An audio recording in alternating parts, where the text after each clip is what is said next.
Dans cette deuxième partie du sondage, il est temps de qualifier nos prospects. Autrement dit, de filtrer, de séparer le bon grain de l'ivraie. Donc, le fait de qualifier nos prospects va nous permettre de récupérer les résultats de notre sondage et de savoir qui sont les personnes qui sont réellement pertinentes. Autrement dit, ça ne sert à rien de distribuer ce sondage à votre famille, votre épouse, votre conjoint, votre associé en affaires.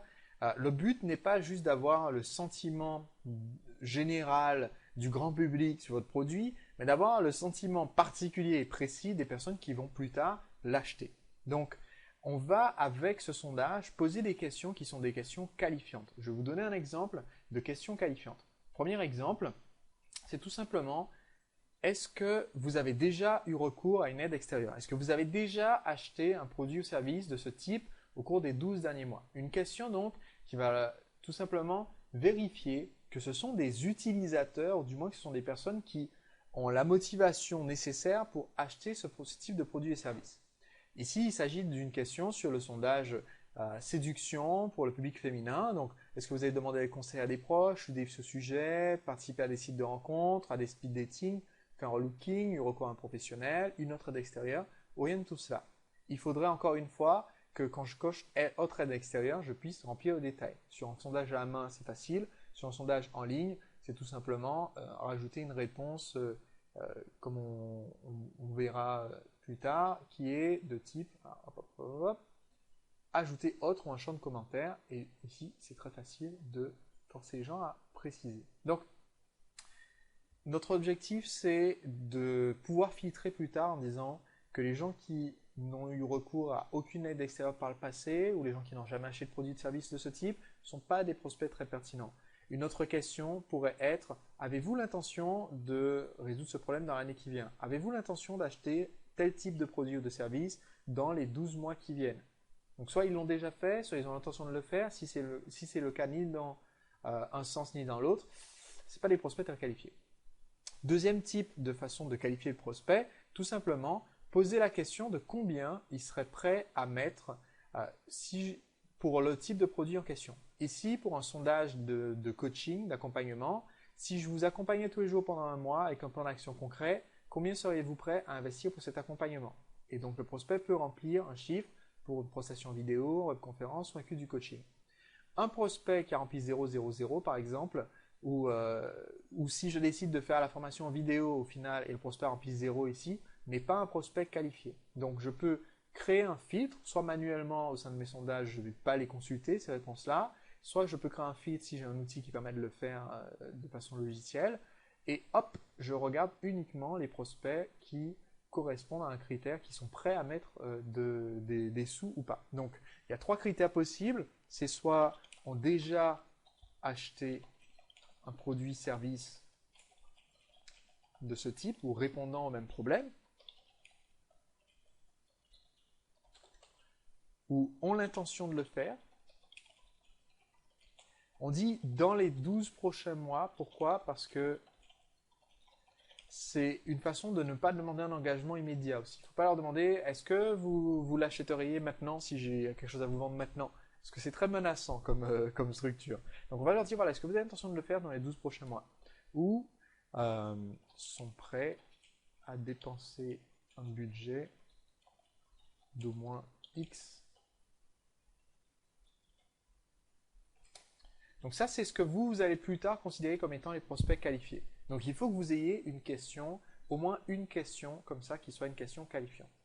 Le fait de qualifier les prospects va aussi nous permettre d'affiner le choix de l'offre. Donc sur notre page de qualification, on va toujours respecter cette règle d'éviter d'avoir plus de 4 questions, et on va poser des questions qui vont nous permettre de mieux cibler notre proposition commerciale. Petite parenthèse, très souvent dans les sondages, surtout les sondages en ligne, on trouve des questions démographiques parce que peu de personnes s'est informées en sondage. On part du principe que si on leur a déjà demandé leur âge, leur sexe, leur profession, etc. dans un sondage, il faut demander la même chose à nos prospects. C'est pas toujours très pertinent. C'est même rarement pertinent de poser une question démographique à mon prospect. Il y a quelques rares exceptions. Par exemple, je ne vais pas demander de façon générale à mon prospect quelle est votre profession, quel est votre secteur d'activité, quelle est votre fourchette de revenus, parce que dans la majorité des secteurs, des questions démographiques, ce sont des questions qui sont très intrusives et qui vont décourager quelqu'un de continuer, d'aller plus loin dans sa réponse au sondage. Mais un exemple de question démographique qui est intéressant pour le marché des femmes célibataires, c'était tout simplement de poser la question suivante. Enfin, le marché des femmes inscrites à la newsletter, attention, on ne sait pas si elles sont célibataires. Il y a deux questions intéressantes démographiques qui sont, on ne séduit pas de la même façon quand on a 18 ans et quand on est d'âge plus mûr. Donc ça va changer un peu le message que je vais faire. Donc quelle est la tranche d'âge? Et la deuxième question, c'est quelle est votre situation maritale actuelle? Vous voyez, je n'ai pas demandé les revenus, je n'ai pas demandé le secteur d'activité. Ce qui m'intéresse, c'est de savoir, est-ce que je vais vous vendre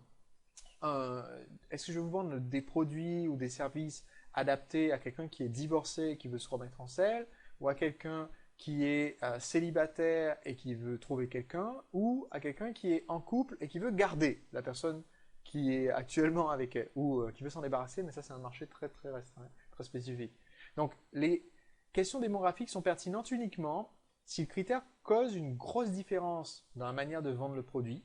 Donc pour l'exemple d'un produit fitness, j'ai rédigé il n'y a pas longtemps un message de vente pour l'auteur du livre le plus vendu au monde sur Internet sur la thématique comment avoir des abdos d'acier. Je crois que son livre s'appelle La vérité sur les abdos ou Tout sur les abdos.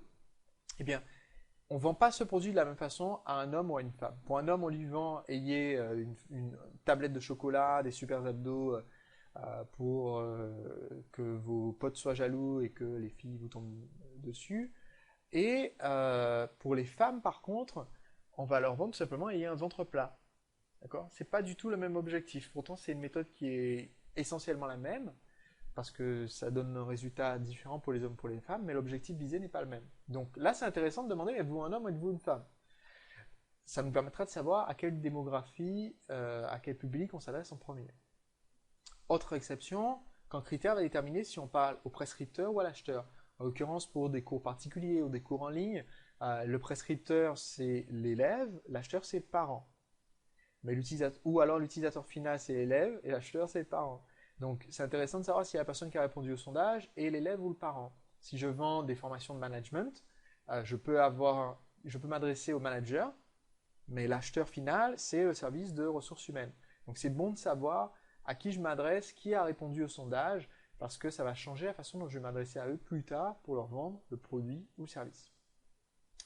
Et parmi les questions de cette phase de qualification, donc, uniquement des questions démographiques si c'est un rapport direct avec ce qu'on va vendre plus tard, avec la façon dont on va le vendre, si ça va changer la façon de le vendre. Sinon, pas de questions démographiques, que des questions sur l'offre. Et on va ensuite parler de déterminer le prix. Un exemple de question sur l'offre, tout simplement, quelle forme de conseil, quelle forme voulez-vous pour le produit? Donc ici, il s'agissait d'un service toujours le coaching pour les femmes. Quelle forme de conseil préférez-vous? Est-ce que vous voulez des conseils par écrit, en audio, internet, DVD, conseils en face à face, ou rien de tout cela? En fait, rien de tout cela devra être autre, précisé. Un autre exemple, là c'était pour le sondage pour Agir Réussir, c'est une matrice de plusieurs choix. C'est ce que je vous recommande de faire d'ailleurs quand vous posez une question sur un choix de format.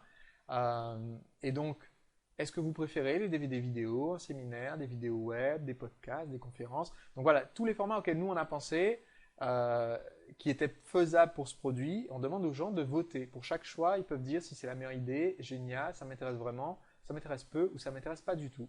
Et on voit tout de suite, parce que ici SurveyMonkey a mis en gras le choix qui a obtenu le plus de réponses, on voit tout de suite que bon, les DVD vidéo intéressent personne, n'intéressent